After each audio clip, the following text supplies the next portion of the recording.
when they are consuming your minds and your thoughts and your dreams, from the angels to the demons and to the mysteries unseen, there is no need to worry. There is no need for dread.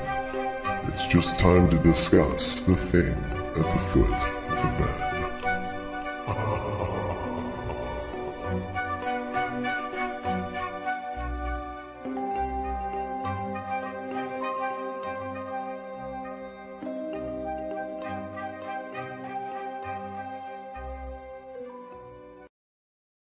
Evening, and if you're just tuning in, you're listening to 105.3 FM out of Mississippi and 107.7 out of the beautiful city of New Orleans, Louisiana. And this is the thing at the foot of the bed. Hang tight, guys, because I'm going to get this working. I'm sorry, Mr. TikTok is not wanting to behave for me tonight. I don't know why.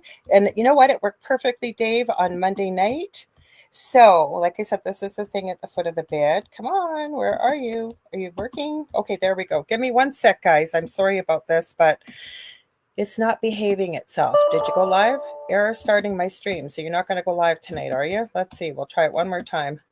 Nope. Okay, guess we're not doing TikTok tonight. We'll just have to leave it. Anyways. Welcome, everybody. I'm one of your hosts, Lorilei Potvin. The other one of the hosts with me, my co-host and good friend, David Hanzel, is right next to me. I do most of the housekeeping stuff, and then he will take over. Then we will say hi to everybody.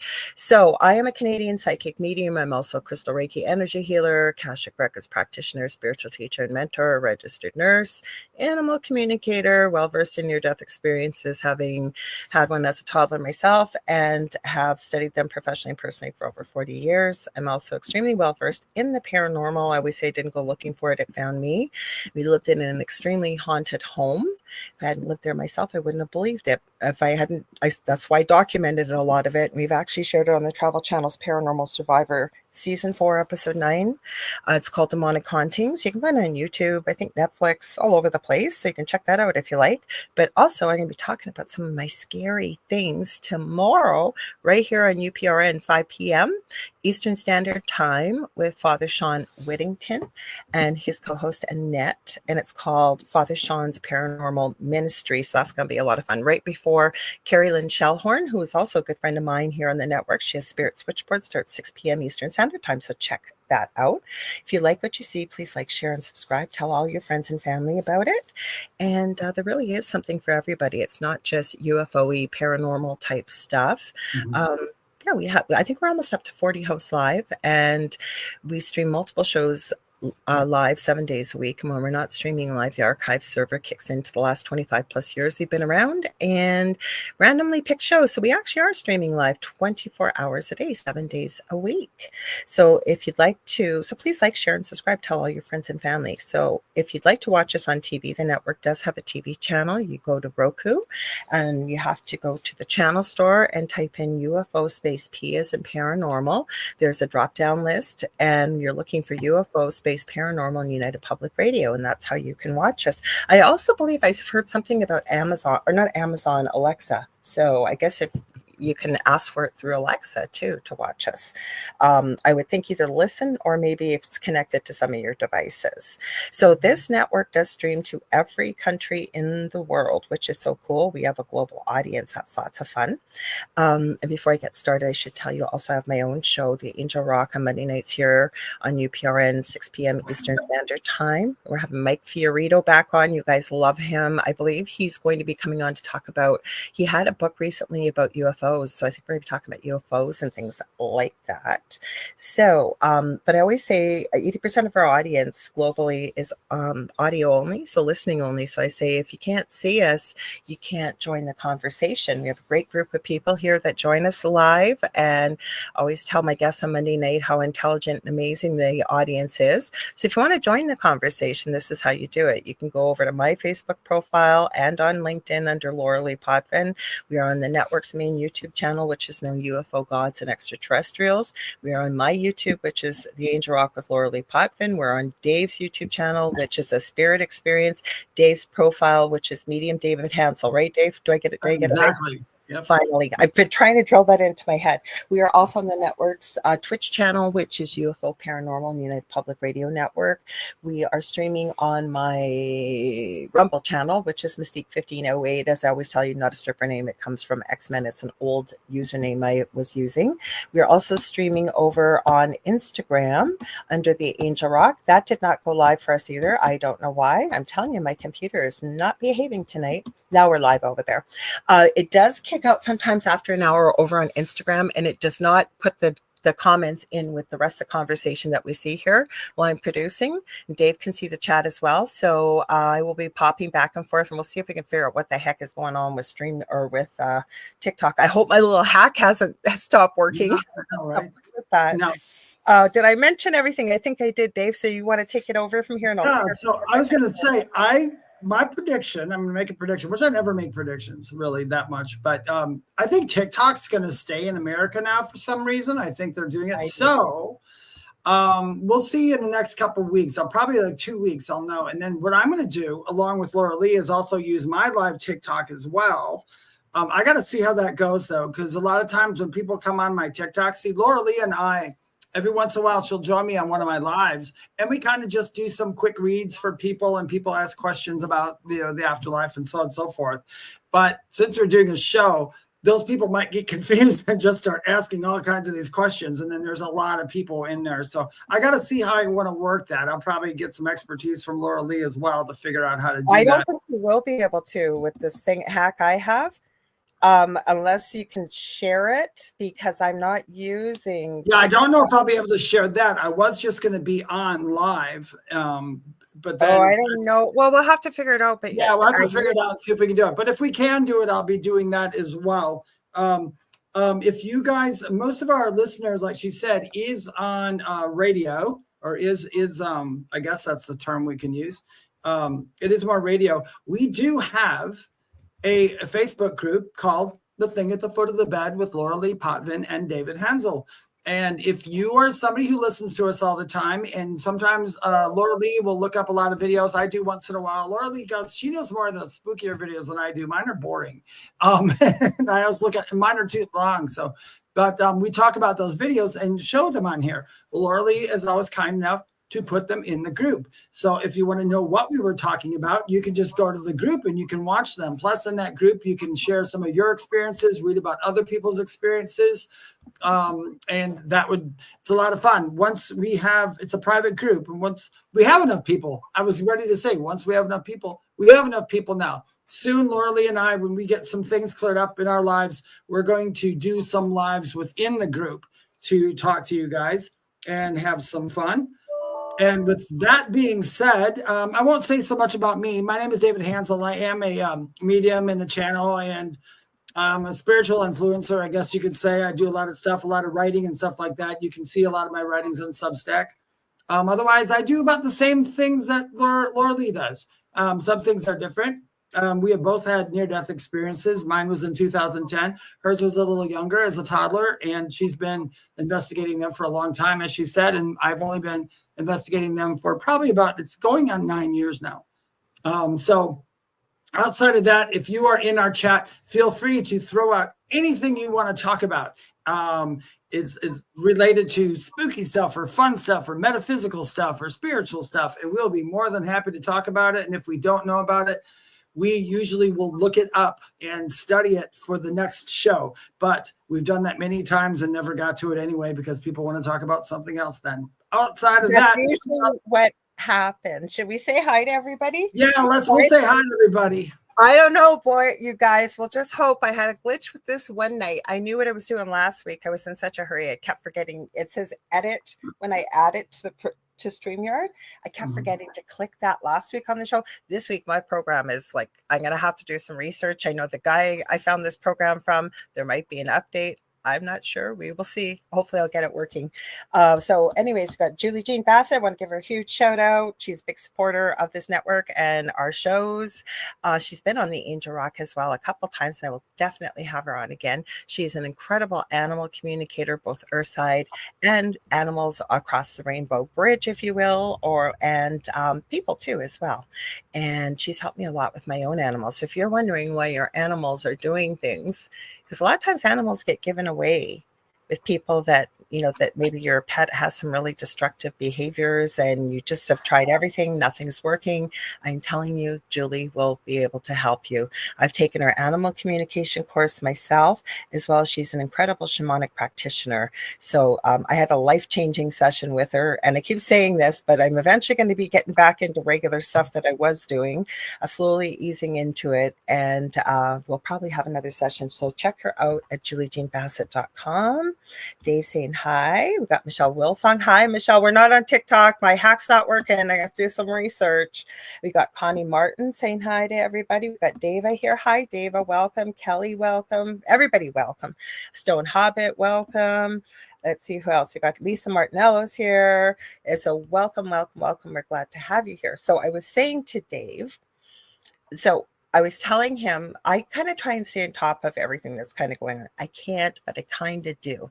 I watch a lot of podcasts, do a lot of research, and I do follow pop culture, because even when I go on a podcast, I usually don't ask people what we're going to talk about, because I'm happy talking about anything. So this Ryan Reynolds, Blake Lively thing that's going on right now, if you follow pop culture, you will know. Long story short, in one of Blake Lively, she is married to Ryan Reynolds, who plays Deadpool.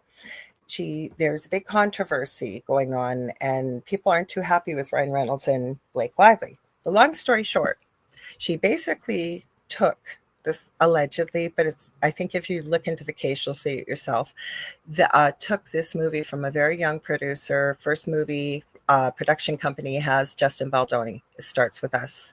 Blake then marketed the movie as grab your florals, bring your girlfriends, basically insinuating it's a romantic comedy. That movie was anything but.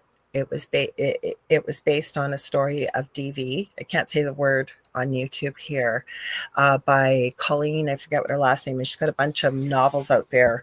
During the last 4 years, she became very famous, and a lot of her movies are getting made into, or a lot of her books are being made into movies. Long story short, there is a website actually with the actual text messages and everything to prove that Justin Baldoni really didn't do what Blake Lively is accusing her of. Long story to get into this. She put in one of her messages, because Blake Lively stole the movie from Justin Baldoni. She took his name off there, even though he is the main co-star along with Blake Lively, did a whole bunch of stuff.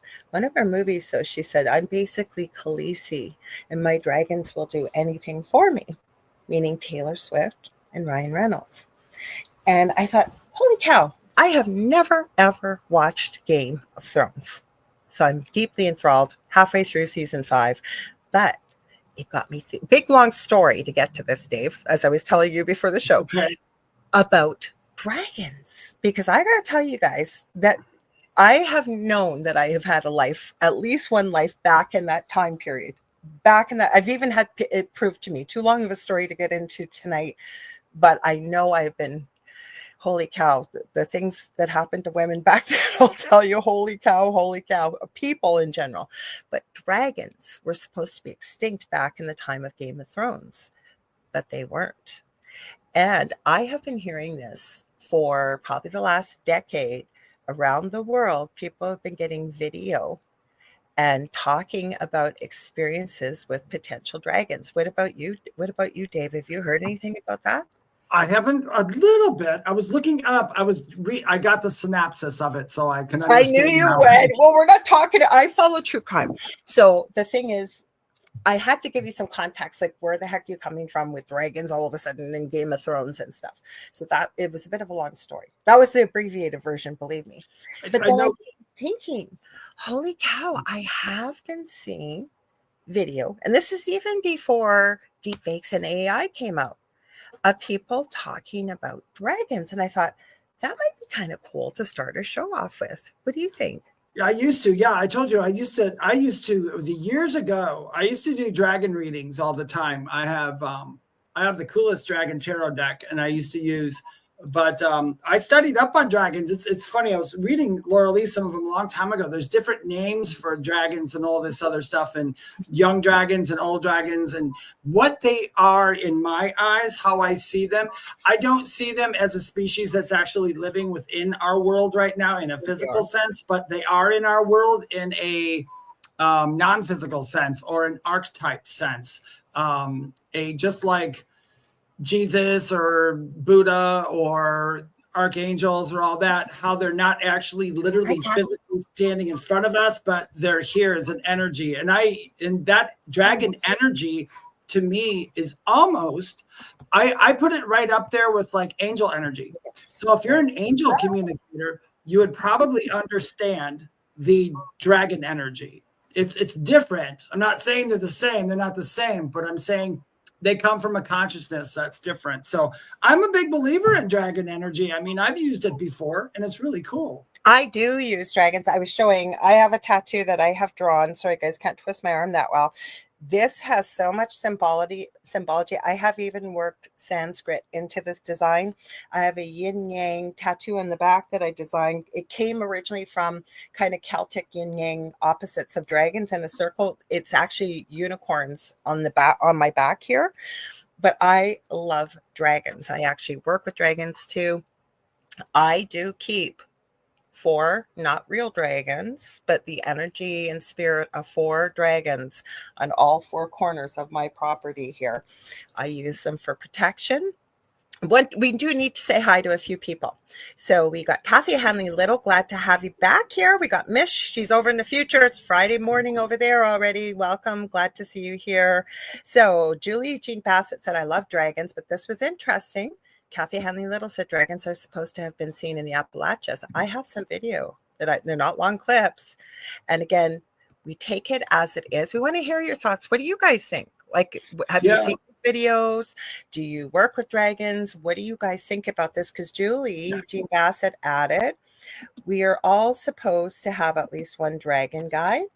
And yeah, Kathy Hanley Little typed right after. She said, we all have a dragon as a guide. And Mish says she's at work sulking. I'm sorry, Mish. We'll send you good juju. It's the weekend. It's Friday for you already. This is my dragon. I can't really see it too well. Oh, it's beautiful. That's my dragon notebook. That's for my writing. It's called Planes, and it's my dragon. Dragons were the first thing. It's funny, almost, especially if you look at it this way, all the people that I'm friends with who are spiritual also have an attachment to dragons. So like Lorilei has attachment to dragons. I have attachment to dragons. It's not like it's not always in my everyday thing. It's always been there. I used to draw them as a child. Like very, very young, I used to draw them. And I didn't know what dragons were. And I remember, Lorilei, when do you remember the movie Dragon Slayer? I heard of it. I didn't see it. When I was a kid, I remember I sat there in that movie theater, and I swear to God, I was in a whole other world watching it going, I get this. Except for the fact that, of course, in that movie, they kind of made the dragon out to be the bad guy. Which I guess maybe, I don't know. In the movie, he was a bad dragon, but that's not what dragons are like. It's dragon. I mean, we could go on and on. But the thing is, okay, so I was having a conversation probably almost a week ago with somebody that's writing a book about the paranormal in, Thunder Bay, where I live in Canada, in Ontario here. And she said the funniest thing to me, and by the end of our conversation, she actually said, I almost picture you from like the time of King Arthur and, the whole bit around that. And I actually have, like I said, a past life that was confirmed through the strangest of ways. I've probably talked about on the Angel Rock by 2 people that didn't speak to each other. It's a crazy story. And I can literally see myself back then.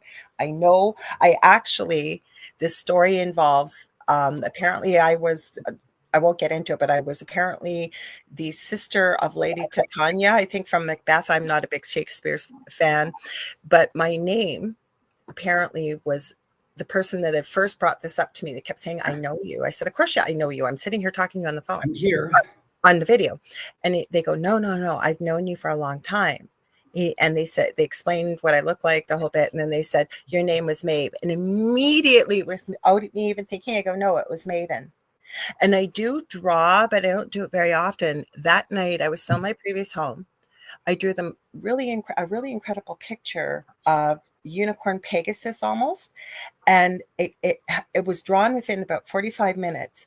And I knew this, it was my counterpart. It was my other half. It wasn't my familiar.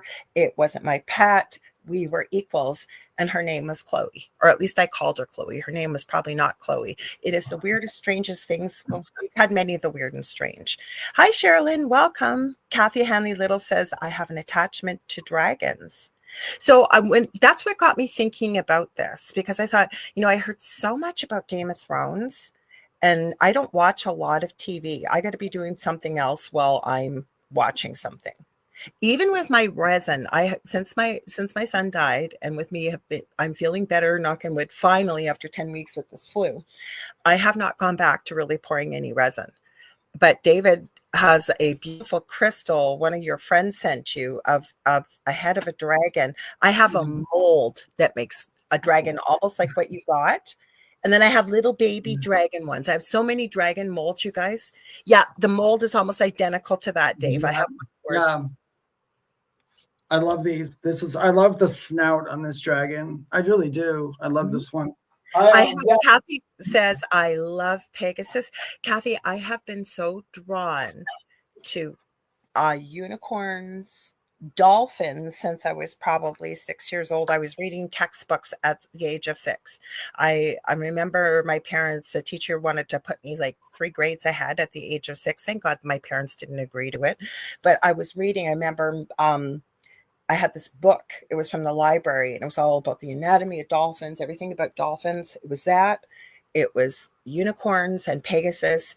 It was fairies, dragons, all of that world, which is so interesting. And I mean, kids, of course, sometimes get drawn to that, but like I really, really was drawn to it. Jennifer M says, hello, footies.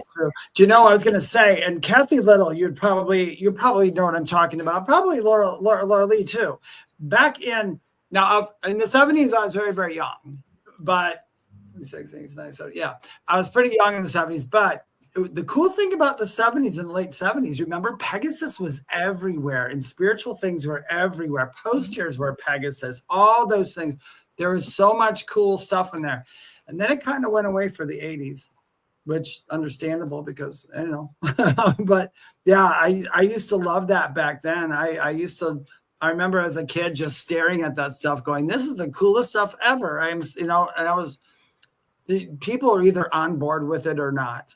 Okay, so Julie Jean Bassett says, I love Pegasus and unicorns too. And Kathy says, yes, me too. Whales, dolphins, unicorns, horses, wolves. Yes, wolves have come later in life for me, but wolves most definitely. Mm-hmm. Again, Game of Thrones, and I should have remembered this because I'd seen bits and pieces from this series. And Jon Snow is one of the main characters and from one of the major families out of this story, because there's many different storylines going on if you haven't watched it. But their banner for their house, because they were like the wards of the North. Like, I'm sure the big thing, winter is coming. Well, we hear that lots where I live, definitely. And you probably did growing up with being in Wisconsin. Yeah. And anyways, their I guess, what do you want to call it? Symbol? I think they called it a sigil. Was the wolf, the dire wolf. And at the beginning of the series, Jon Snow ends up finding he was never fully accepted. He was the bastard. I didn't call him that. That's what he's called in the series, because the father was the father. Ned Stark was the father of all the children, but he had a different mother. Anyways, Jon Snow ends up finding, I think the mother, the dire wolf, the female, was her life was taken. I don't know why or what happened, but Jon finds a litter of 5 pups and talks the father into taking the pups. And so there was one for each of the 5 Stark children. Then he found a 6th, which he Ooh. took, and these dire wolves are huge. They've saved their lives in so many episodes that I've seen. Jon Snow's dire wolf was pure white, and his is named Ghost. Oh, cool. Now, I've got a Mm. question for you and for the audience too, because like totems or whatever, not my spirit animal, but my totems.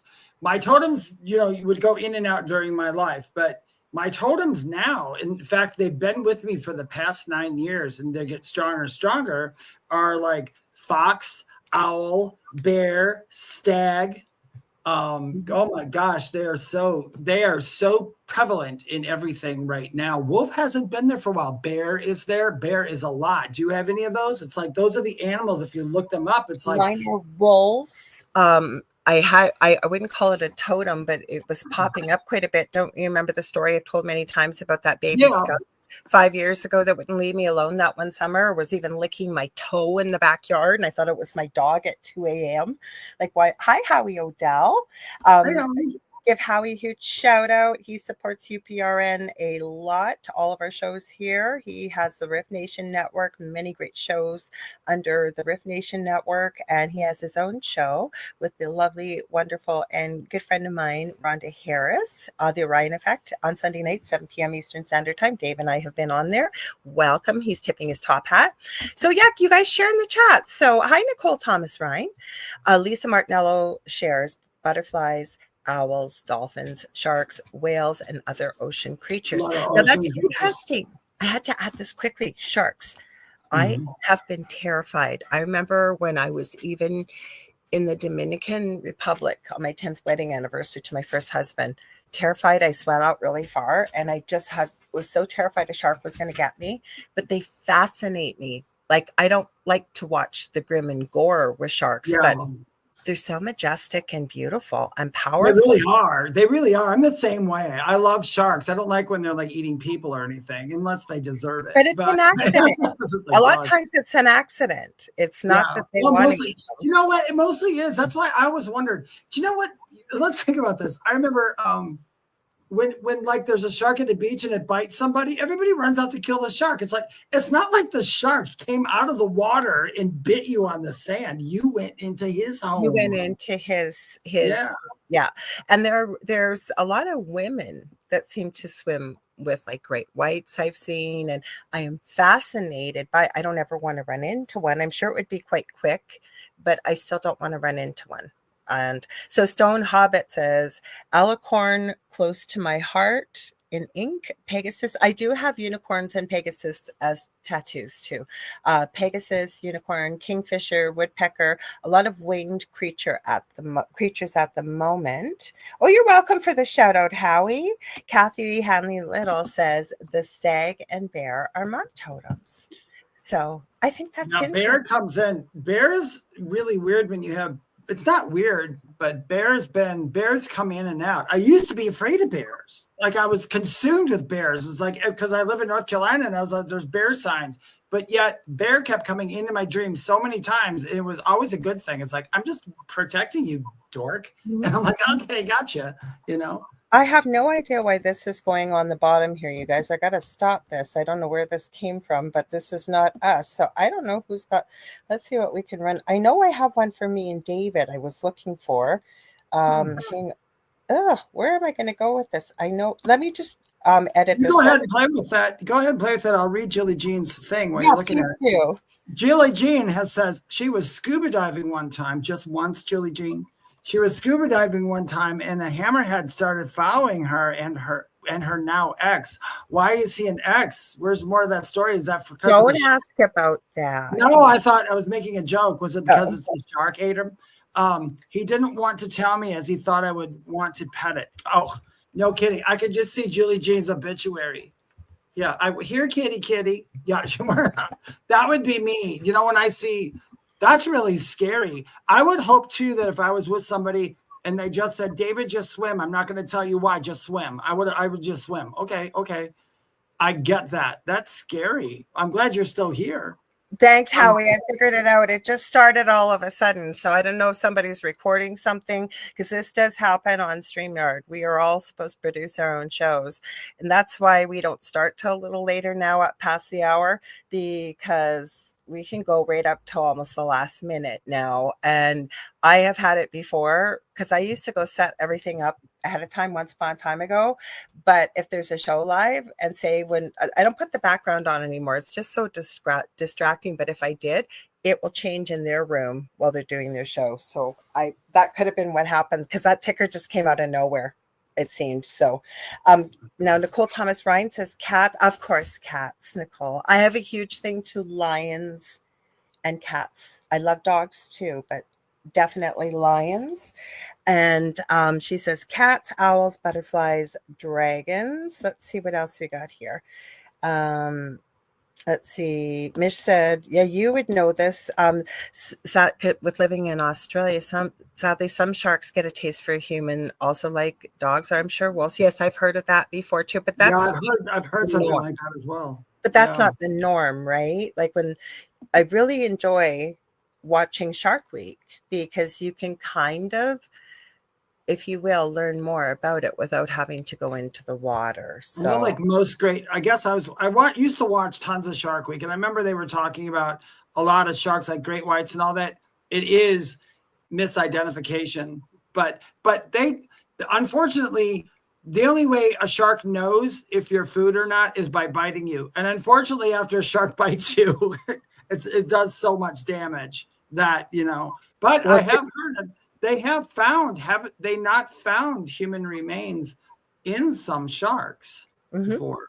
But well, if you're hungry, and you can't find anything to eat, I mean, they found license plates in like tiger sharks. Yeah, because they don't sharks don't go, oh, that's a human, we're not supposed to eat them. They're just like, that looks like a delicious. It's in the water, it's edible. Yes, that's right. That's right.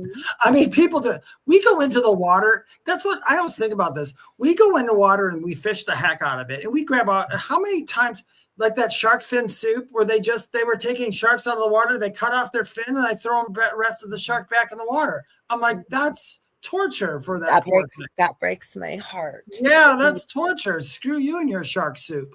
Well, Julie says, I was in awe. It was amazing. He was curious, and so was I. And then let's see, Stone Hobbit says, I was touched by a hammerhead fin while with a diver friend, but he came over by the rocks and was yelling at me to get out of the water.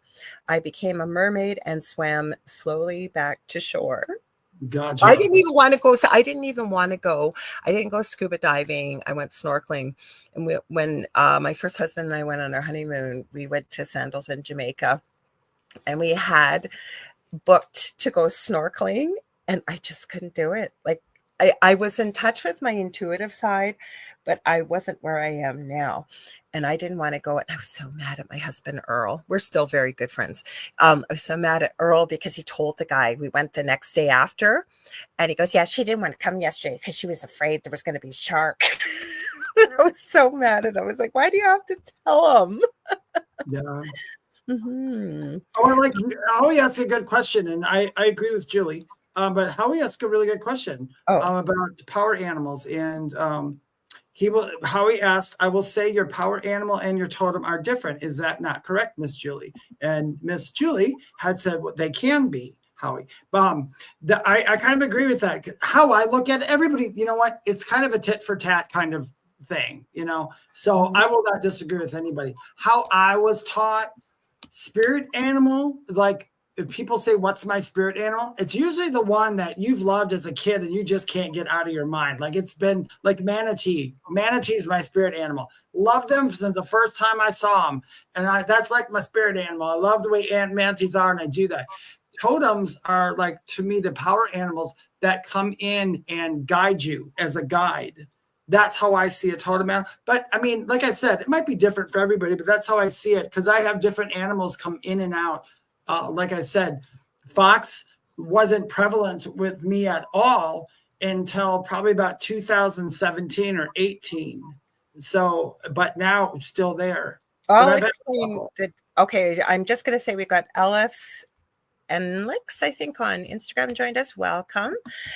So I'm going to read Cody, and then I'm going to say, and again, I think it matters how you take it, but I'll explain in a minute. So Cody said, I have these fellas, something that people forget, hammerhead sharks. That's not the one though. I thought Cody had mentioned his power animal. I might have missed it while we were jumping around, and I'm sorry if I did. I'm going to read your story in just a minute, Stone Hobbit. So for me, a spirit animal, I would call a lion my spirit animal. I'm a Leo.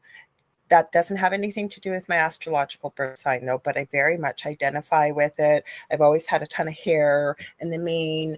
And even I believe as a spirit animal, you kind of embody or you can borrow from some of the energies of the animal that you kind of can carry with you throughout your life, help guide you. Like I was extremely shy, right?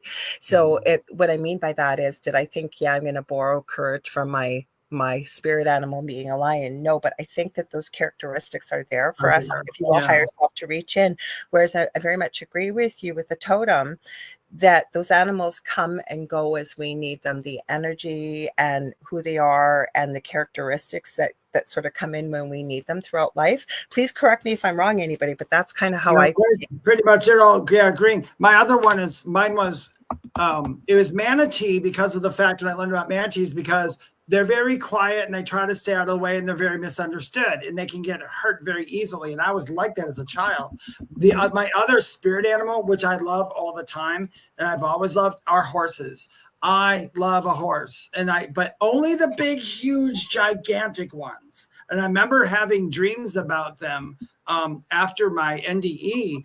I had a dream about this horse for a long time that I kept seeing in my dreams, which was just gigantic. And it was brown and it had huge mane. It was like one of those big work horses. I forget what they're called. Clydesdale? Like a Clydesdale? Yeah, that real big one. I can't remember what they're called. But yeah, kind of they had furry foot and they had the huge mane. Clydesdale. Yeah, and I've also grown my hair like a horse's mane half the time, and I got addicted to it. So I'm a kind of in agreement. Same thing with Lorilei. Not that we're all right, but that's how I look at it. I like what Howie has to say too. He says, my teacher has taught me that my totem is the teacher, and the power ID, or power animal, and the energy from other planes and dimensions. But this is Eastern teaching. He said he agrees with us all, and I think it is what it means to you. It is, yeah. So, I agree with you, Howie. I look at it that way too. That my totem is kind of like my teacher in a way. So Julie Jean Bassett said, I do too many animals coming in and out. My main animal guide right now is a black panther named Bulgaria. Like I would almost say, even with the unicorn or Pegasus, like I said, the minute, and I didn't even know what I was drawing. I just got that when I talked about that story earlier in the show. I just sat down. It was literally like I was automatic drawing almost. Like I didn't know what I was going to draw.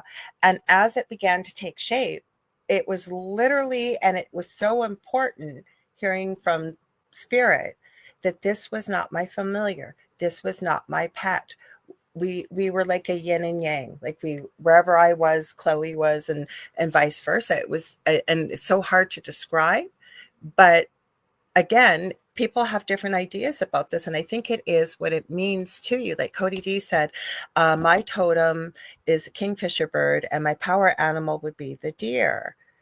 Oh, thank you, Cody. I didn't understand what you were typing earlier. He says that Thassophilia is the fear of the ocean. Is that what I have? I don't have a phobia or fear. Okay, so Stone Hobbit said, growing up on islands, beaches everywhere, taught us youngsters not to pee in the water. It attracts fish, which would then in turn attract larger predators that eat fish, I would imagine. So Julie says, totem animals are the ones that we borrow their characteristics. Exactly. That's kind of what I feel like, if you will. I was trying to explain, such as the Chicago Bears, the team borrows the characteristics of the bear to help win their games. 100%. And Howie says, well said, Julie. Mm-hmm. So Deva says, I think mine is an eagle. Most always when one comes, I catch a fish. It's bizarre. And then Cody says Bagheera is the same name as the Black Panther from Jungle Book. And then they said jokingly, Julia, are you talking to the same cat? And Nicole Thomas said, cats are dragons without wings. Oh, I like that. Oh, kind of. Yeah, I could see how you get that. And Julie says, power animals are the ones that are with us to help us during our life's journey. We often have an affinity for the animal. I had a lot of owl figurines growing up. Interesting. Oh, go ahead, Dave. Sorry. I was going to say, I sent you, I couldn't remember the name of the horse. It's a Shire horse, they're called. Oh, a Shire horse. I sent you a cartoon picture of kind of what I was talking about, the one that I see. Well, we'll pull it up when we start playing some stuff here in a minute. It's not a real horse. It's just the picture. So people understand what I'm talking about. Oh, so now there's a theory. If you look up Mike Cleland, Cleland, it's quite fascinating. Now, he's done some talks on YouTube, but he has a theory that owls and encounters with off-world beings or UFOs go hand in hand. I won't get into it, but it's very interesting. I agree with him. It's true. I read that about that. When I started, this is quick. It's a short story. Go ahead. Time ago, back in it was right after I left the group, the Voldemort group. After I left the Voldemort group, I was living in this tiny little apartment. And I was doing a lot of investigations on aliens back then. I was looking up a lot of things because I had so many experiences. And right before I went to bed, never before have I seen another one of that area, was an owl who kept hooting over and over. And that was at night. And I thought that was odd because I had just was looking up that stuff about that night. And then the morning when I went to work in the morning to get in my car, because it was like 4:30, 5 o'clock when I'd get my car to go to work. It was outside my house and started hooting again, like it stayed there all night long. So I agree with that, dude. I think it has a lot to do with owls are very interdimensional creatures in a way. I wish I could remember the name of this YouTube channel. It's not the Appalachian something. It might be Athabasca something. They do conferences every year or every couple years. That's where I first heard Mike talk about this many years ago. And then like Whitley Strieber was at the same one. I know I've had Garnet Michael Schulhauser on, and I didn't know who he was, but he's a Canadian. And my partner Dowell at the time, he's always researching or listening to something. And I was in the kitchen working on some kind of resin piece. And I start hearing Garnet talk. And I'm thinking, I got to stop what I'm doing. I'm quite interested in hearing what he had to say. He was a lawyer, and he met his spirit guide as a homeless man on the street. Long story short, I sit down, I go, I got to get a hold of this guy. I got to have him on my show. Long story short, I'm looking for him. He was already on my friends list. I have had him on. I've put him on as a replay on the very rare times I've had to put a replay on. He is fascinating in his story. I think it's called Dancing. Is it Dancing with Angels? The name of his books. He's written quite a few. He's taken the QHHT hypnosis therapy from Dolores Cannon's way of thinking. You've sent me something, Dave. What did you send me? Oh, just the Shire horse stuff for later. Okay. Shire horse video. Cody D says, I guess owls are super silent as they swoop down. I'm still a little higher up here, but go ahead. Sorry. Oh, you're a little higher up there. I'm sorry. Yeah. It's okay. I was going to say. I just want to address this. It's by Cody D. He says, I'm pretty sure it's illegal to talk to dolphins. I don't think so, but I think you're being funny. But go ahead. So Howie, why is it illegal? I don't think it is. Don't take candy from dolphins. You never know what they're trying to do. Howie's power animal is a dragon, black bear, and silverback. Ooh, a silverback. Carolyn said, "Oh, that's a cool totem, silverback." I'm just going through the comments. So Sherilyn said there's something about looking into a horse's eyes and have had an affinity for crows. Julie said some Native American cultures say we have at least 9 power animals through our life journey.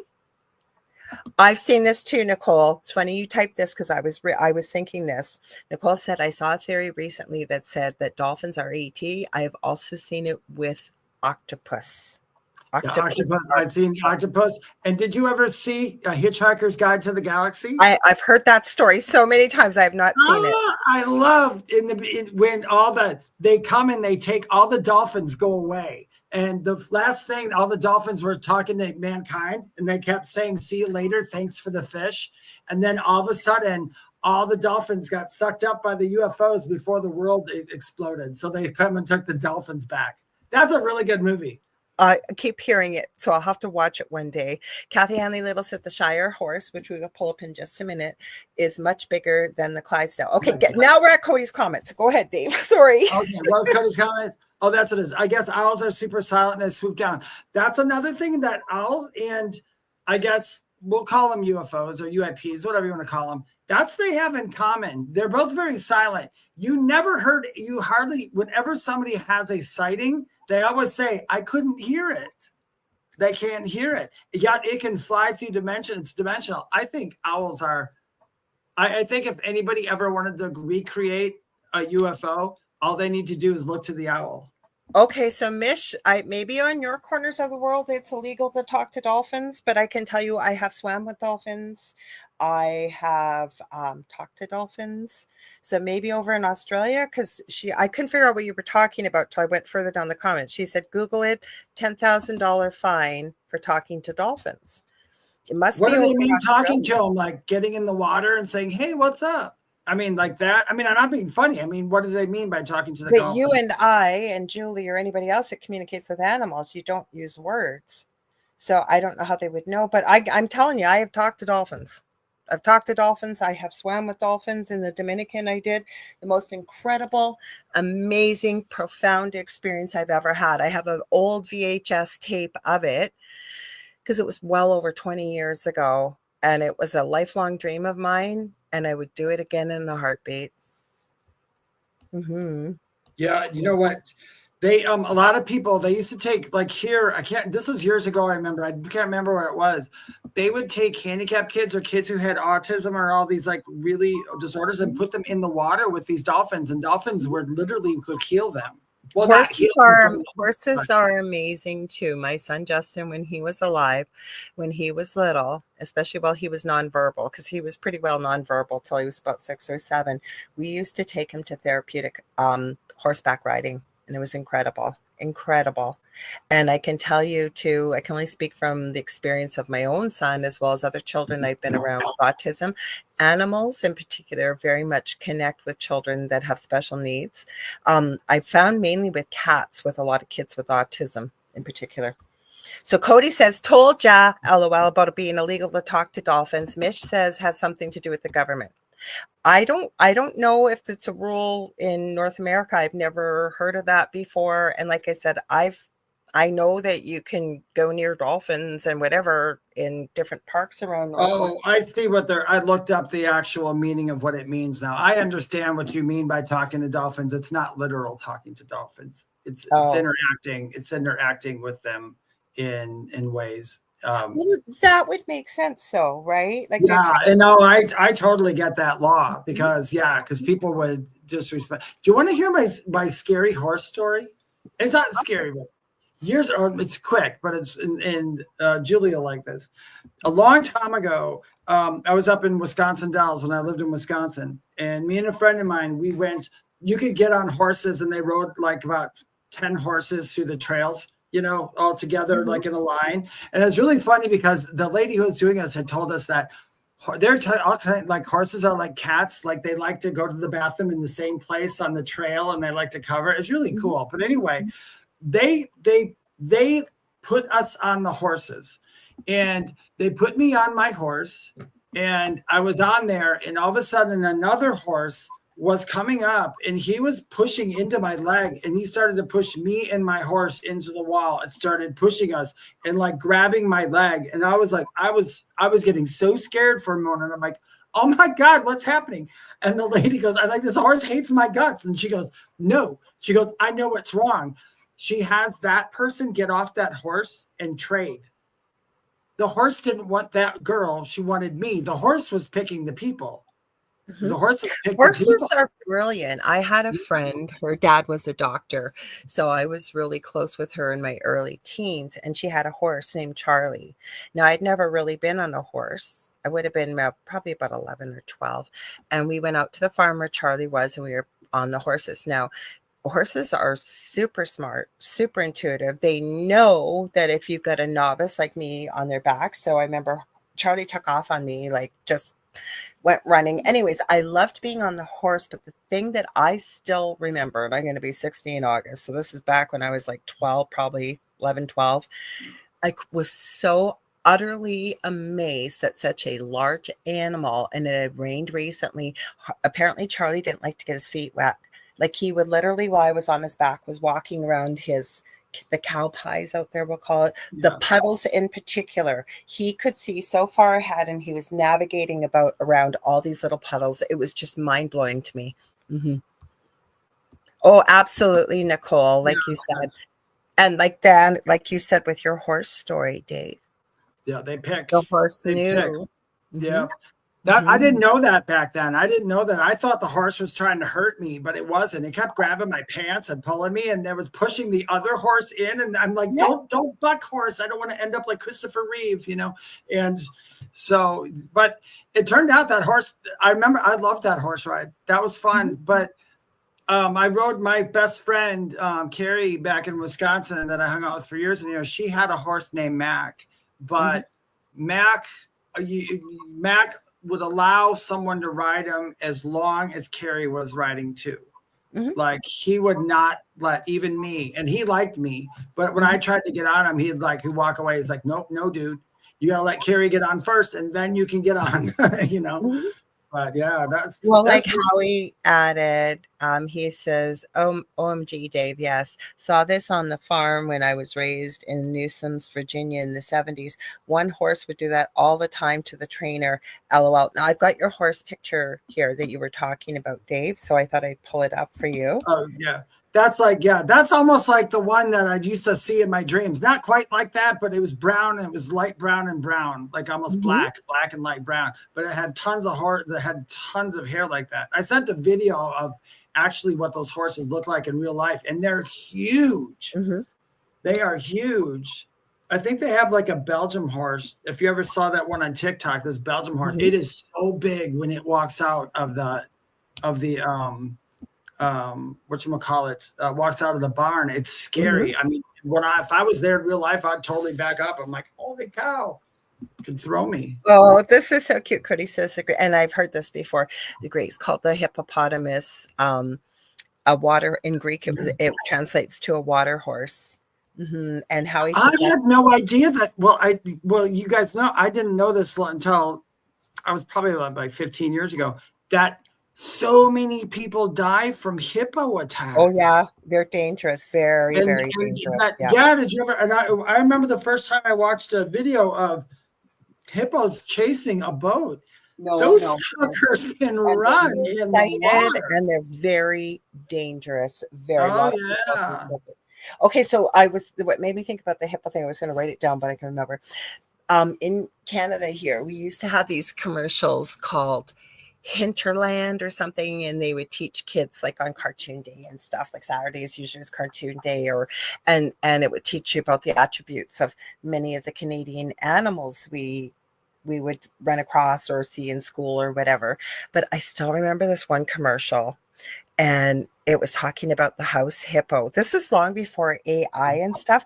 They actually made it look like it was a real little hippo. They called it the house hippo, and they were talking about the house hippo living in little mouse houses in the walls and whatever. I don't know how they made this cartoon back in the day, because the technology, as far as we knew, wasn't there. But I remember, because I had to be, again, probably around 12, 13. I remember thinking, I want a house hippo, because it was so cute. It was so little. There's a Christmas song about I want a hippopotamus for Christmas. Yeah, for Christmas. I am so glad. The hippo was so tiny. Like it was like the size of a mouse. And it wasn't a cartoon. Like it looked like it was tiny. Real life. Yeah. And it was called Hinterland who's who. Like they would say the North American jackrabbit, blah, blah, blah. And then they tell you all the attributes and you see the animal and its natural habitat. And, you know, they'd go, and these would come up as commercials every now and then. But I remember the one specifically about the house hippo. It was so cute. You could probably disguise a pot-bellied pig into a, you know, put a little costume on him. He'd Dave, look like it a was husky. about the size of your hand, like maybe a guinea pig. I know that there's a girl, I absolutely love her. Her name is Olivia Campinos, I think, and it's called Lives Cap Zoo on YouTube. If you guys want to watch somebody that just like get a good giggle, her thing is, and her YouTube channel has blown up. She is gorgeous. She's got this long, almost black hair, gorgeous green eyes, almost no makeup, lives at home still. But she had 4 guinea pigs. Once passed away. She has this guinea pig that she particularly calls her hippo, and people get very upset. They really believe it's a hippo. It's not. It's Stanley, and he has big male anatomy, so that's the big deal about Stanley and no fur. But she's gotten into reptiles, so she's got the most beautiful chameleon, and it's like bright turquoise. She just got a little tiny baby turtle, but the one that I cannot believe, Lucy, I don't want to say iguana, what is it now? It's a dragon, something dragon. This little, I don't want to say thing, what is the name for them? Somebody will tell me in the chat. They're something dragons. They're not iguanas, but whatever. Lucy, one time she won't Bearded go. dragons. Pardon? Bearded dragons. Thank you. Yes, bearded dragons. So Lucy doesn't like to go number 2 in her enclosure. So for, I don't know, whatever reason, Olivia decided to take her to the toilet. Now Lucy has to go number 2 in the toilet. People think it's fake. She's actually ended up toilet training her iguana. Anyways, she is so funny. Oh, you found it? Yeah, the Canadian. Maybe it was when my kids were little. If it was from 1999, maybe it was when my kids were little. Maybe it just says Canadian commercial, so maybe it was revived. But I said, I don't know. Do you want me to? I thought it was when play it. It looks. I didn't watch it. I just saw the Canadian old Canadian commercials. It's not very long. And it's Dave, I'm so glad you found it. Thank you. Okay, let's play it then. It could have been. I'm positive I remember when I was a little kid. Okay, let's see. The North American house hippo. So hang on, we will play it. Give me a second here, guys. You let me know if that's the right one. It's the right one, but I don't know. Maybe they did, because I remember when I was little. Anyways, you guys, check on her channel, Olivia, Lives Cap Zoo. I am telling you, she is so funny, and she's not trying to be funny. She adores animals. She teaches people how to care for animals properly. She's got a bunny, she's got a dog, and she's just adorable. I just love her. She's brought a lot of joy into my life, especially over the last, I found her probably about 6-8 months ago, but especially since the new year, I'm telling you, and so sweet, very spiritual, I think, too, as well. Okay, can we see it? Yeah, I think we can. Go ahead. I want to see it. Quiet. Or is it? The North American house hippo is found throughout Canada and the eastern United States. Oops, it's also in the House US. hippos are very timid creatures and are rarely seen, but they will defend their territory if provoked. They come out at night to search for food, water, and materials for their nests. The favorite food are chips, raisins, and the crumbs from peanut butter on toast. They build their nests in bedroom closets, using lost mittens, dryer lint, and bits of string. The nests have to be very soft and warm. House hippos sleep about 16 hours a day. That looked really real, but you knew it couldn't be true, didn't you? That's why it's good to think about what you're watching on TV and ask questions, kind of like you just did. I think they changed it, because I remember this being, when I was little, it was Hinterland's Who's Who. I remember that. But it's actually a good teaching thing. I know my kids seen it when they were little too, but they're teaching kids. It was on all the kids' channels. What's that, Dave? It is good. And actually, it's good for our channel. They're telling you when you watch something, it looks real, but think about it. Oh, good. I'm glad. Cindy Simpson says, hello, everyone. I just watched Dave on TikTok and reminded me you were live. We tried to go live on TikTok, but my software, it was not working tonight. My little hack I have, I'm going to have to play with that for next week. So, and Cody goes, he says, let's see the house hippo. And he goes, that is the smallest hippo I have ever seen. I am positive when I was little, I seen something like that. And then I remember they revamped it, but it wasn't, because these Hinterland Who's Who, if you're old enough, like us, some of us in the chat here, that like it was a great day at school when you got to watch a movie, but they pull out the old 2-reel projector.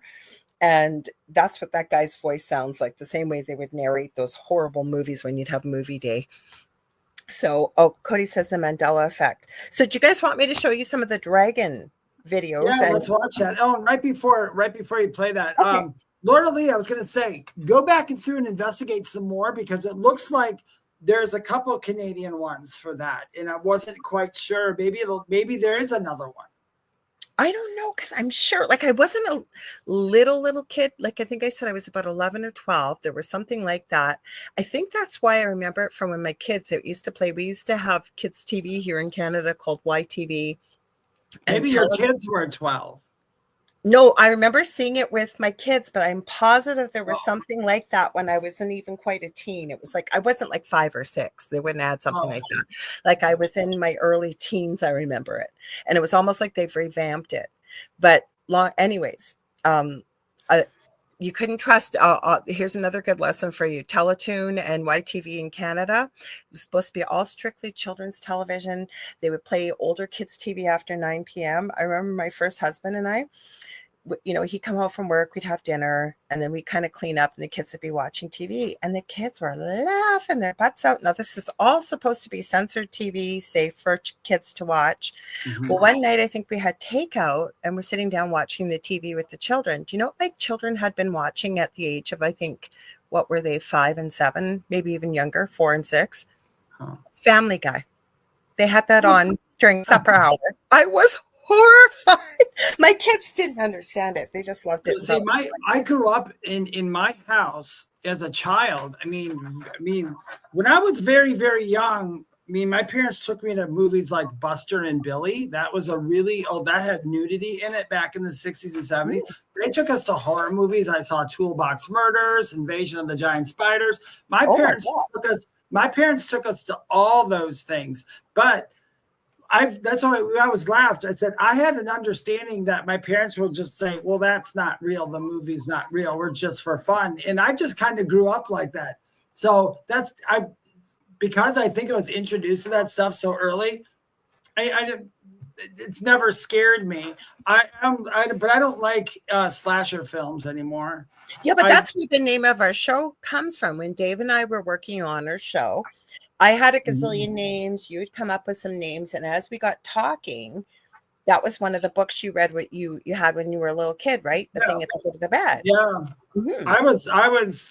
I had all this stuff in me from a child. I mean, it was there, so it was fun.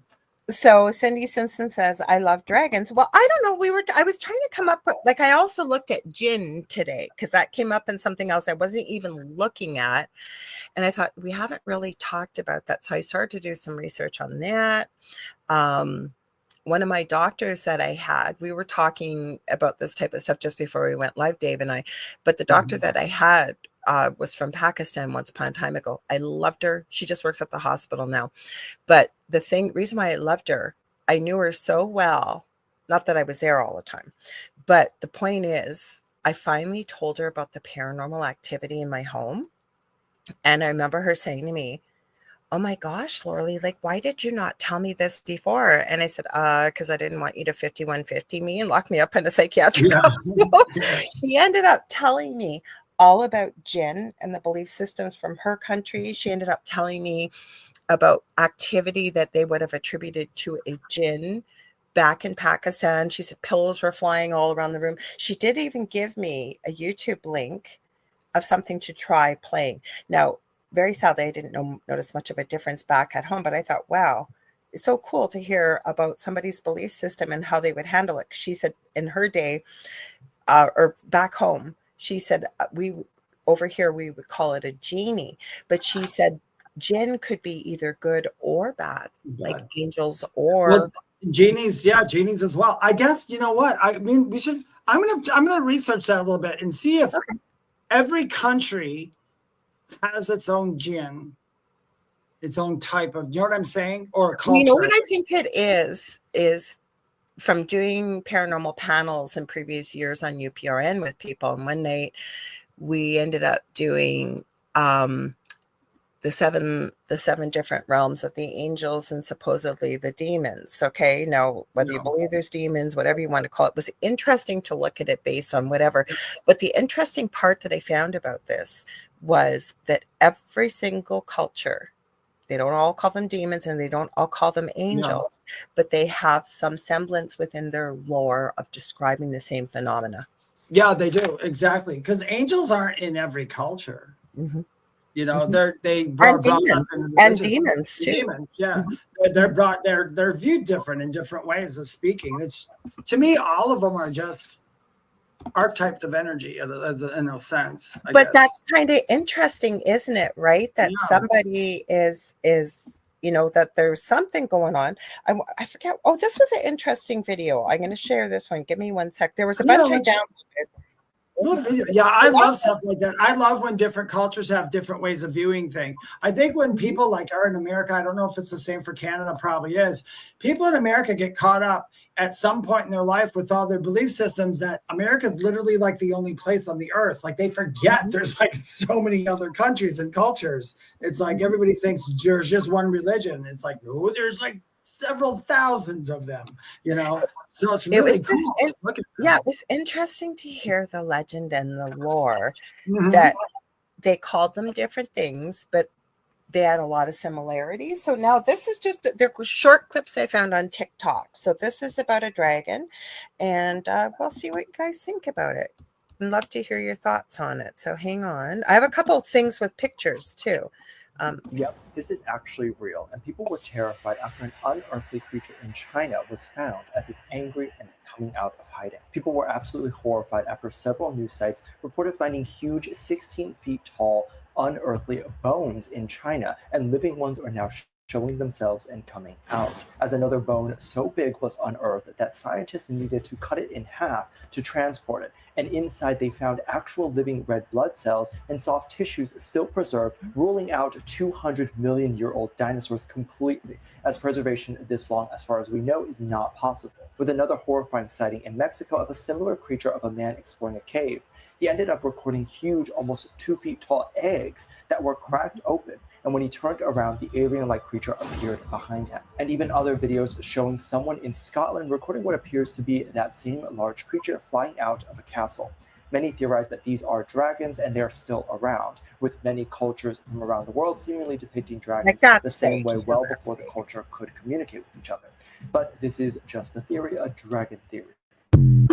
The reason why like that one was interesting, but there's some that I downloaded. They're all quick clips, but there's one I'll have to go through it. But this was actually covered in the newspaper over in the East, I want to say in China, and there is a video that I downloaded too, very quick. It really does look like a dragon. I know the guy that he did them. That's interesting. And actually the fossil stuff, I think I can confirm because they did find some fossils. I mean, of course, we're going to call it dragons, but everything he showed there was fake. It's already been debunked. I saw those ones. You can do a reverse image, but the story is real. The story is real though. I think the story is real. I think people actually did think they saw something. I really did. Hang on, I looked up I saw that one, that first one. I didn't see that guy doing it. Somebody else did. David says chupacabras. I believe that's a different kind of cryptid though. No, but the thing is, and this is before, okay, so Stone Hobbit says Maori mythology, Taniwa, Maori pronunciation, are large supernatural beings that live in deep pools and rivers, dark caves, or in the sea, especially in places with dangerous currents. So that sounds pretty cool. You know, they always say it, most of our water isn't maybe fake videos cover the truth. Yeah. Okay, like you can call everything fake, but the thing is, okay, I know in this day and age, and we have to question everything. Okay. But I am telling you, before deep fakes became commonplace and AI and stuff, I have seen some of these videos, like the one that I'm looking for right now. This was actually covered in some of the newspapers over in China. No, the second one, I don't know what that was. So they showed it really quickly. But that very first initial one that they're showing, that went around. But the story this one is in the water. This is, and Yeah. I don't know if it's real or not. But the story around it, though, was still to be true, though, I guess. I can tell you that they are doing experimentation over on the east side of the world in Asia with chicken eggs and with dinosaur DNA. Did we not do a video about that island a long time ago? Do you remember? That is across from Montauk. Is that the one you're talking about? Yeah, the Montauk Monster. Plum Island. Plum Island. Okay. Yes. Okay. This was actually, now I can't say if this is real or not. But I do think there's a video with, it looks like little tiny raptors running around in a pack. I have seen those again before deep fakes and AI was commonplace. We're talking 10, 12 years ago. They've been caught on camera. Like, could have been Photoshop, maybe, but look pretty interesting to me. I've seen a few things caught on trail cams that are pretty weird. Yeah, trail cams freak me out. I watch those all the time. This is only 9 seconds, but it was interesting, I thought, because of the people in the background.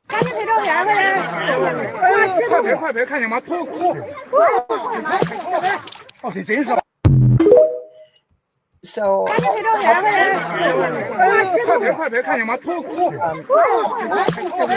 you can get a better look. Now, again, is it fake? I don't know. But I think you know what? Just because we've been told something is extinct, like, I know you may not believe this, but I am telling you, there's been too many stories out there. But Giants are coming up all over the place. You can look up the story of the Kandahar giant from 2006. I believe it was over in Afghanistan. There have been people talking about this, like especially over in Mexico. I know Carrie Lynn's had a couple people, like university-wise, that have written books on this and been talking about it. So where are they coming from? Giants did exist at some point. I guess we can refer to them as giants, but just like even, back in the biblical days, people were only like, the tallest person was like 5'2". And then we also had, like you said, we're like over in Sardinia. I've watched documentaries on this, and I have my adopted daughter, as I call her, Juliana. I asked her about it. She lives in Sardinia, and she said, yeah, I heard something about that. I go, you live where there's these massive tombs. You've seen video footage. This is way back before all Photoshop and everything else. And they interviewed people that actually had found like molars, like we're talking this size, femur bones, like a leg bone, like massive. We're not talking 7 feet tall. Like we're talking 10 to 12 feet tall.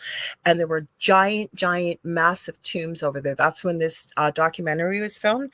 Juliana has told me since. Now, in the last couple of years, it's been completely closed off to the public. You can go nowhere near these tombs. And yeah, I would believe it. There's plus, if you look about it this way, maybe this is something we can continue next week if you guys like this subject. But I was watching more on the Anunnaki, and the Anunnaki are supposed to be very big and tall.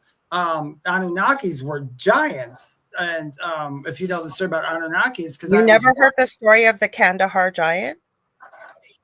You gotta look that up, Dave. You gotta look up. Oh, I'll look that up. But that is the U.S. military talking about this, Green Berets and what happened with this. And I've heard many stories. My thing is, why always red hair, red beards, living in caves? Many stories. There's been a lot of stuff about giants coming out over the last, I'd say, decade. Yeah, I was going to say giants are a pretty popular subject. Be careful when you watch those. A lot of people do like the giant doors in the mountains, which don't get fooled by those. But the giant thing, they have been around, like Lorilei says. They're in not just folklore, I think. But is it the Anunnaki? Maybe, if you believe. You never know, because I looked up the stuff about the Anunnaki because I was looking up reptilians, because they're talking about, like, real quickly. reptilians were the first species that Anunnaki used their DNA to make, and that's why the reptilians are like they are. And then they use them and our diet. We're like mutts. So human beings, us, have the DNA of reptilians. It's in our brain.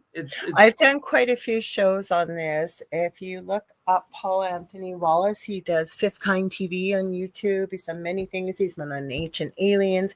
He has actually written a trilogy. It's Escape from Eden, Scars of Eden, and I forget the third one. Fascinating, like really brilliant gentleman to talk. He's over in Australia, actually. Anyways, he came from a religious background. He was a pastor, and he gets into all the research he's written about our DNA and what they are finding throughout. He goes through the whole story. It's quite fascinating to listen to. And it is. I know there's so many wonderful theories out there. I hope one day, we'll all know one day. You can look into L.A. Mazzulli. He does quite a bit on the Anunnaki. You look at the Dead Sea, and they apparently, when you see it from above, like we're not talking a plane, like a spaceship or whatever, it looks like there's a black scar over top of that. There's radioactive activity still coming from there. They've measured it. And just something recently, I should have saved it, had to do with, it was on YouTube. They've just recently discovered something about the giant pyramids in Egypt, like this week, apparently, with some kind of ground penetrating radar and stuff. It's pretty interesting. Yeah, there's a lot of rabbit holes to go down. I've been going down a lot of them. I've been studying because I love how, I'm not making fun of religion. Everybody can believe whatever they want to believe in. But I mean, even as a child, I would always sit there and go, we did not come from two people. That's crazy. And all this, I mean, it's just how my mind worked. But as the years, as I started investigating more and more, because I believe in, some people believe in evolution. Some people believe this, that, and everything. I believe in the seeding of the planet. So it was seeded, and then everything evolved from there. So that's why we have so many different kinds of people. Don't use Google. I'm sorry, but if you do this, don't Google that stuff. The Giant of Kandahar. About the Giant of Kandahar. I was looking it up. Is a popular urban legend and conspiracy theory. I am telling you, it is not a conspiracy theory. Now, I welcome you to believe whatever you want, but once you start going down the rabbit hole and start digging and going through it, and like I said, there's documentaries about the giants and what they're finding. So I understand 8 or 9 feet. I would not call that a giant. Like we are talking, I think in the Smithsonian, I've never been there. The skeleton of somebody that is like, God, I don't know how tall. I think over 18 feet tall. Yeah, they were really big. I watched, and I should have recorded it. I was bored one night, and there was this whole thing about the Anunnaki and how it happened is like kind of like a recreation with these. They used AI for the recreation, and it was fascinating. If you get into the story of, for me, it resonates that you have a race that comes here for whatever reason, and part of the story you're going to hear biblically that they're part of the fallen angels, or if they're off-world, the Anunnaki, and they needed human beings. Like basically we were here, but not in the form that we were. Yeah. This is what the discussion that I got into. It's on my YouTube channel, you guys. If you go through, I don't know if it's under the live. The one that I kind of heard about was like the Anunnaki. Basically, this is the story. The Anunnaki need gold for. That's where I was going. Yes, this is okay. But where I was going with this, okay, to add to this, and again. You just got to hear, this was Paul. That's why I'm saying it's on my YouTube channel, the interviews I've done with Paul. I should probably hit him up. I haven't had him on in a long time. He's a fascinating guest to have on. He was saying, you get human beings that say have been in a coma or had a severe brain injury or whatever it is, and beforehand they could never play music or they could never speak a certain language, but they come out of these states if they're lucky, right? And all of a sudden they're able to speak a language they never spoke before. They're able to play concerto music. And we were really getting into this. He said, what if you subscribe to the Anunnaki theory, that the first draft, if you will, of human beings that the Anunnaki created, they were too smart, if you were like, they decided that, no, we're not going to work for you. We don't need to work for you. And I'm really simplifying this. So he said, what if they kind of went back to the drawing board?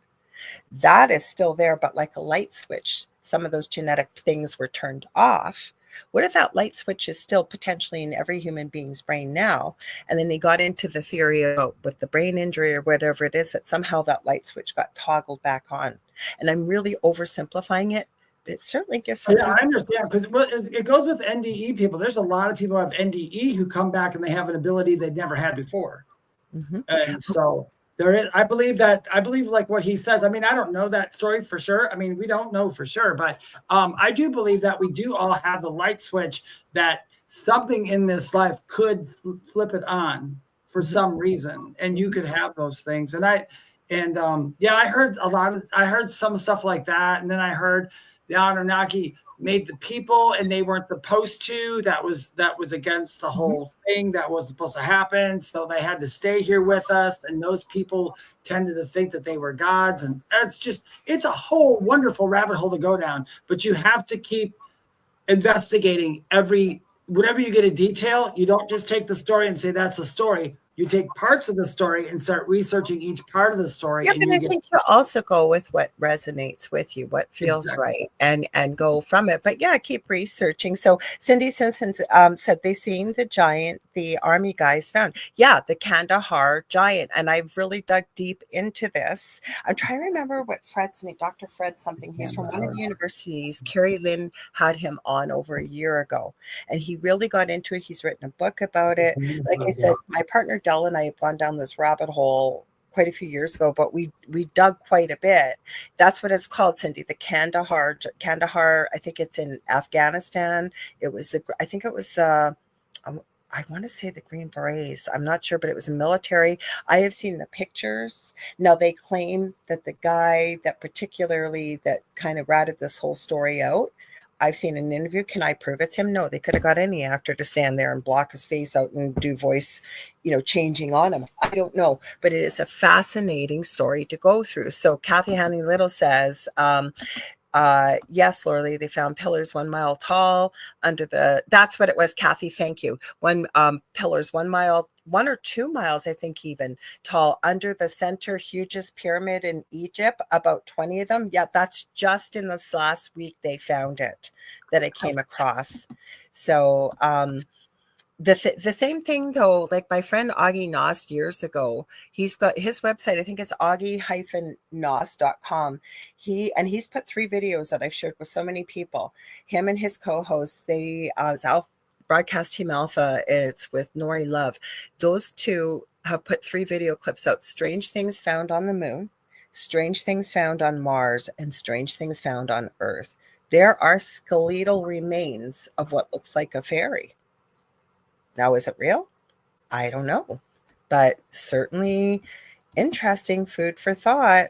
I'm trying to find this video. Maybe it didn't download. I'm going to see if it's this one. Give me a sec and see if this is it. I'll have to see. Is this Did they say that they found photos and bodies of the Kandahar giant? Pardon? Did they say that they found bones of the Kandahar giant? No. So the story goes that there was, they weren't. I've got the whole story. That's why I was wondering if there was a new update. No, it wasn't the elite force, but there were forces in Afghanistan that went out on a reconnaissance mission. No, they went on a mission. They didn't return back. So that's when they sent out, it was either the Marines or it was Green Beret. It was something to that effect. And these guys were out looking for this troop that was missing. And as the story goes, and I'm oversimplifying it, as they started to kind of hone in, they were in the mountains and whatever, they started finding broken weapons, pieces of the uniform, what have you. So they ended up, as they got closer and closer, they started seeing little bits of remains, human bones. Like, it was very obvious that something that happened to this troop. So as they were examining them, and there was some kind of cliff, I think, with a cave, this red-haired massive giant came out. And I'm not talking civilized giant. Apparently killed at least one of the elite forces that were there. He threw a spear and impaled him. And as it's been reported, it took every weapon these guys had to take this guy down, this giant down. I believe he was a couple tons and what have you. Long story short, apparently the military sent in their most powerful Black Hawk in. It may have been more than one. They loaded the giant up on they removed the giant. These guys, though, were told to write a report. They wrote the first report as it's reported about what happened, and they were told, no, that didn't happen. Rewrite the report. So it's been all hush hush and Yeah, I was going to say. Somebody's pictures of what they saw. They went right through. I was going to say, well, it's really hard to ever know because even if it was true, the government's going to say rewrite it. Like you said, they're going to say, nope, you can't put that in there. But that wasn't the first one. Like they are being found all around the world. People are talking about this, and I agree. A door in a mountain, and it's just suddenly closing and whatever. No, I'm not talking about. But people are talking about this. Like I said, there are documentaries, like in Sardinia, Italy. That's an island off the coast of Italy. Like I know my Juliana, like the only way to get there, and one of their main industries is tourism. They have the world's best tuna fishing off of their island. She told me it takes about 4 hours to walk from one end of the island to the other. And if you look up the tombs in Sardinia and what they have found, there are documented just on YouTube. You can find them. It is quite fascinating. And that's not the only place around the world. It's all over. And they keep hearing about these reports of red-haired giants. Like, why do they have red hair? That's what I want to know. And how are they keeping them hidden? Mm-hmm. Yeah, it all depends because I know even like, well, some of the old little people in Gaelic, all that, they always had red hair as well, too. Mm-hmm. Like everything with red hair is either really, really tall or really, really short. Well, we know little people, especially First Nations people. I know Del had somebody on his show that he met from Alaska. He had found Quitkalo or something was his first name. He went by Q because it started with a Q. And they talked a lot about little people. But I have talked to many First Nations people about this. Like, what is it with the little people versus, say, Sasquatch or Bigfoot or whatever you want to call it. And I don't know. Kathy says some of the Sasquatch in the beginning had reddish brown hair, and now it goes all over. So yeah, there's something with the color red too. Mm-hmm. Yeah, it's really weird to look at those stories. I mean, I've gone down rabbit holes as well, and I guess you really can't, even when you like Lorilei said, I agree. There's some stuff you can't really Google because if you Google it, it's going to get X'd out or it's changed. That's why I always tell people, by whatever you do, never look up something on Wikipedia about anything paranormal because on Wikipedia, about anything, because we can change that stuff. I've had people do that. They think, here's your proof, and they show me a Wikipedia article. I'm like, oh my gosh. That's the dumbest thing I ever heard of. Use different search engines, though. There's DuckDuckGo that's sometimes compromised, but you can use different search engines, and you should, because you'll be surprised what you find. Hi, Kasoon. He said he just woke up. You just woke up? Well, and we're almost done. I feel so bad that you just woke up because I know it's about 3 a.m. or 4 a.m. over there in Sri Lanka. Well, wakey, eggs and bakey. It's like that. Do you know, I was going to say, if you have a good chat GPT, not one of the, but one of the good chat GPTs, once you learn how to use prompts, I've been going through learning prompts. There's certain ways to ask GPT about stuff where it won't just Google the information for you. Like so I said, if you're using like a chat GPT, you literally have to take phrase upon phrase upon phrase of what you're asking and ask. It'll take you down all kinds of rabbit holes, and it'll look for alternate search engines, like Lorilei said, which is a really, really, really good advice. Don't just use one search engine. No. Use lots of them. Talk to people. I find the best place to find information, if you have friends that are around the world, or you can ask them. Like Mish brought up about the dolphins, right? Yeah. I've never heard that about the find, but it doesn't mean it doesn't exist. It's not like I have dolphins swimming all around where I live here in Canada. Well, it specified for me because I went in and looked up the actual law, what it means. Yes, people do call it that. They call it you can't talk to dolphins, but there's a meaning behind it, which makes more sense. Okay, so Kathy Hanley Little said there, because I was looking up the search engine I found on gins. I did use Google for this. I said, what's one of the best AI search engines that's out there that's free? I don't know if it's the best, but this Como.ai, I found some interesting information about gin and stuff. So anyways, Kathy Hanley Little said there are stories in American Indigenous of red-haired giants. And then, were you going to say something? Sorry, Dave. No, I wasn't. Okay. I was trying to pronounce this first word. Oh, with that word? You go ahead. Have fun. I don't know. Is it Tururhu? Are supernatural beings often described as pale skin with red hair, depicted as giants, are buried in the rocks, are 30 minutes drive from me. The New Zealand government tried to hide them. I forgot you're over in New Zealand, Stone Hobbit. So it's Friday for you too. Okay, so Deva says, I can't read that. Is that Sitka? Sitka or Sit? We're sorry, you guys. We are just pronouncing stuff phonetically because that's all we know right now. So, but no, chocolate fish. Damn, have to get going. That's okay, because we have to get going too. But if you guys find stuff or wherever you are and you're part of our group, please share it in the group. But you guys, before Dave's going to tell you where to find them, then I will. Stay tuned, because second night of the Outer Round with Michelle DeRoche and Amelia Pisano is coming up right next after this. Go ahead, Dave. Sorry. Guys, as always, we had such an absolute wonderful conversation. We love conversations like this because this is the kind of conversations Lorilei and I have when we're off camera too. We just go all over the place.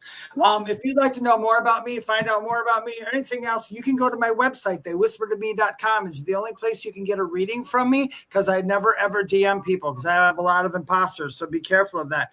Please follow me on TikTok and Instagram at Medium David Hanzel. Also, if you would like to know more about any of my writings that I write about a lot of metaphysical things, and that's on my Substack. My Substack is under David Hanzel.